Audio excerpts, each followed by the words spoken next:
Now let's talk about color quantum number, and it's also called as a as a new degree of freedom.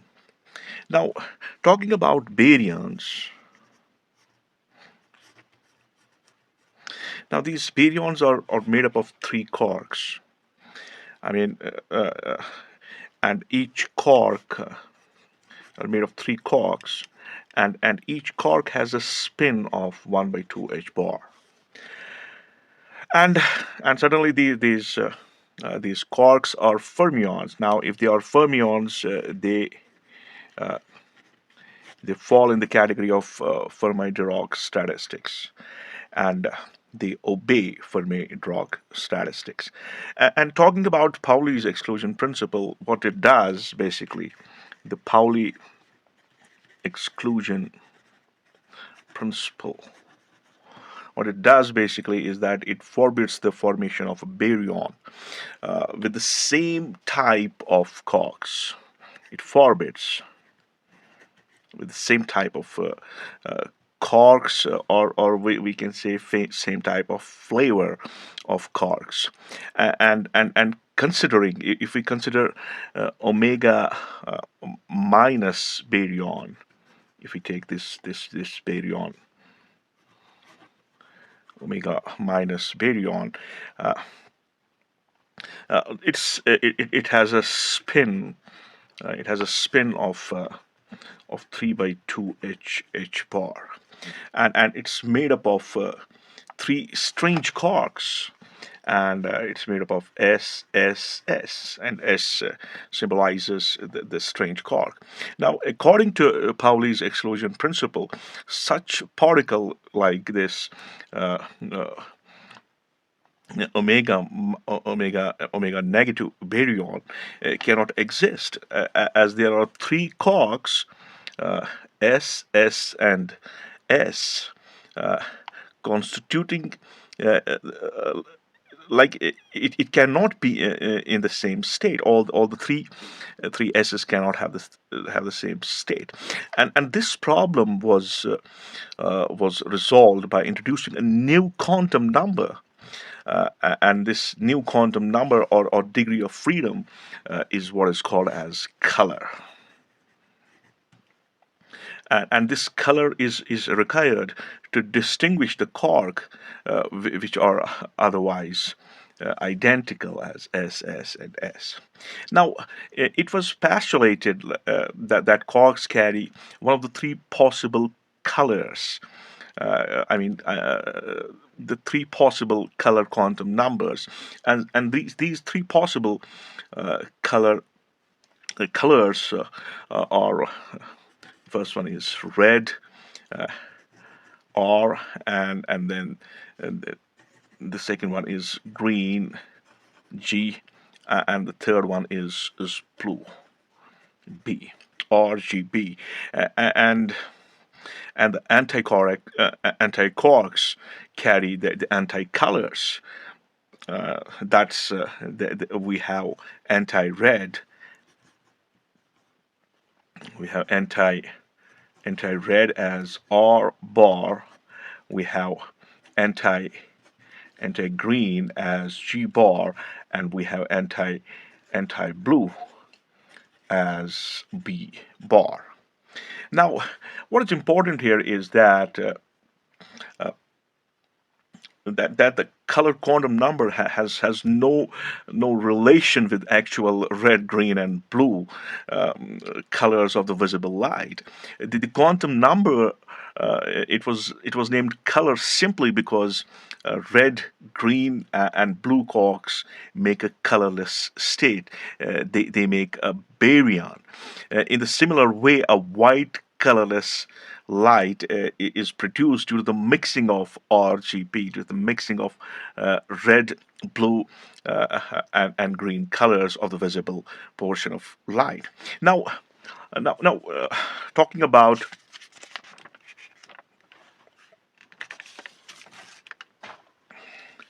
now, when this red, blue, and green quarks together make a baryon, so this R G and B quarks, they make a baryon. And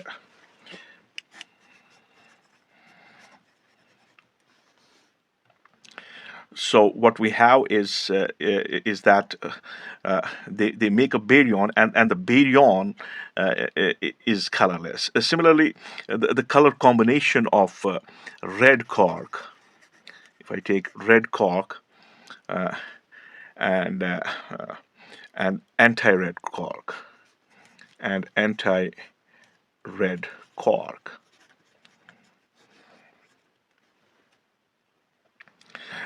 and the color combination of blue quark and anti-blue quark, and green quark and anti-green quark, what they do is they all make mesons, and these mesons are colorless. They don't have any color. Now, in the beginning, color quantum number was introduced to solve the theoretical problem of quark model, but later on, its real existence, the real existence of the color of the quark was established experimentally. Now, if we talk about SU3 and take R as red, G as green quark, and B as blue color states, and this R, this red state uh, is a matrix 1 0 0, and this G G color state is 0 1 0, and this blue color state is 0 0 1. Now, the color states have two quantum numbers, and we have here I3 C, and this is the color isospin. This is the color isospin, and YC, and this is color hypercharge. Color hypercharge. Now, let's tabulate these color states of a quark, and what we will have here is we will have the color state, and then we will take the isospin, we will take the hypercharge, and then again we'll go with the color state of anti-quark, then their isospin and hypercharge. So let's go with that. So here I have color state of quark, the color state of quark. Now I3C, its isospin, its hypercharge, then the color state of anti-quark, then its isospin and hypercharge. Okay, so the first one is red, and this red, I should write red color, and it has I3 is half, its hypercharge is 1/3, and green G, its I3C is minus half, and its Y is its hypercharge is 1/3, and then we have blue, that's B quark, and it has 0 I3, and it has minus 2/3 hypercharged state. Then going with anti, so this will represent anti. So anti-red is R bar, so it has isospin of minus half, and it has hypercharge of minus 1/3. And then we have anti-green, that's G bar. It has I3, that's 1/2, and minus 1 by 3 is its hypercharge. And finally, what we have here is blue, B bar. And for B bar, what we have, I3 is 0, and its hypercharge is 2. Its hypercharge is 2 by 3. So this is how we can summarize, we can tabulate these color quantum numbers, these color quarks, color states of the quarks. Now, let's go with the diagram of weighted diagram of these colored quarks and anti-colored quarks.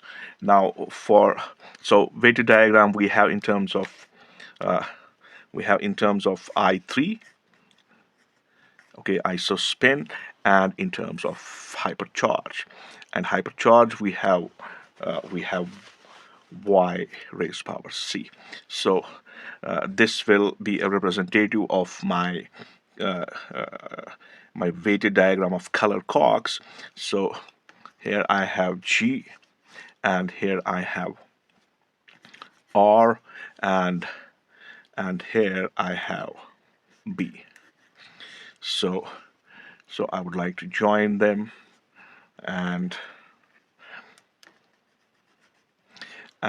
this is my minus half for isospin, and this will be plus half, and this will be minus 2 by 3 hypercharge for blue, and here they will have 1 by 3, both green and red.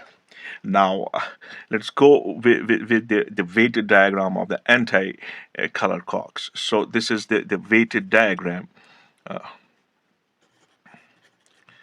weighted diagram of quarks, color quarks, sorry, color quarks, and looking for its anti. So this is isospin. So this is I3C, and this is hypercharge. So let us invert it. So this is going to give me G, and this is going to give me R. They have to be bars, and this is going to be my B bar. So let's join them. So this is the hypercharge. That's YC. Okay, so this will be my minus half, and this will be my plus half, and this is gonna be 2 by 3, and this is gonna be minus 1 by 3. So this will be the weighted, this will be the weighted diagram of anti-color quarks. Anti-color quarks. Now, proceeding from here to conceptualize at least gluons. So, gluons. Now, gluons basically the quarks constitute hadrons, and these quarks inside the hadron, what they do is they interact through the exchange of gluons. Exchange of gluons in hadrons. Okay. Exchange of gluons. Now, each gluon has a color and anti-color combination. For example, blue and anti-red. That allows it to transmit color when exchanged with each other. Now the color is conserved during the emission and the absorption. So if I take some sort of example to understand this.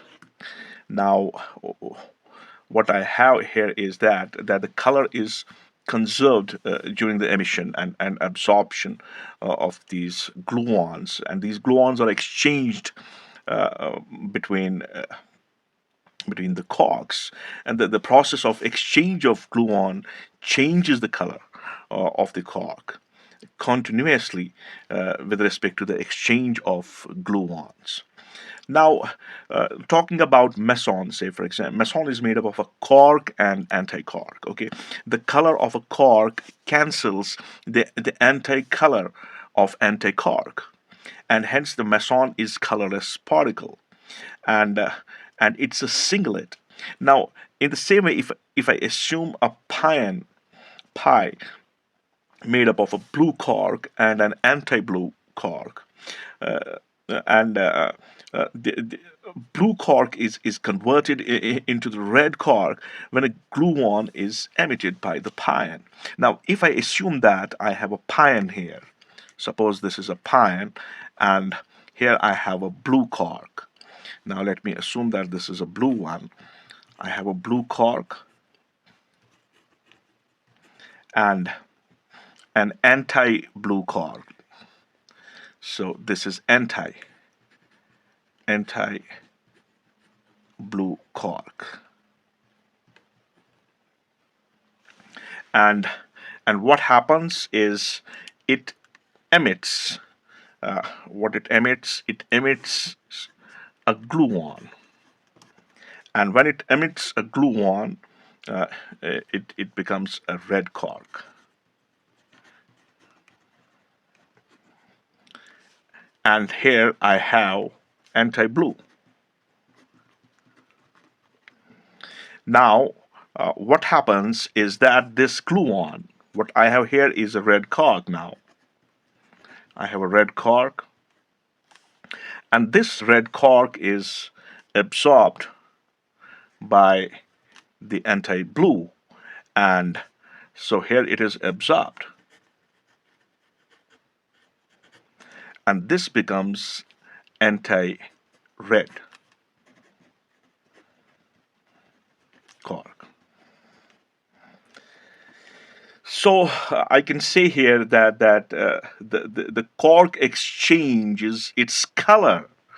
It exchanges its color by the emission or the absorption of the gluon, but its flavor remains same.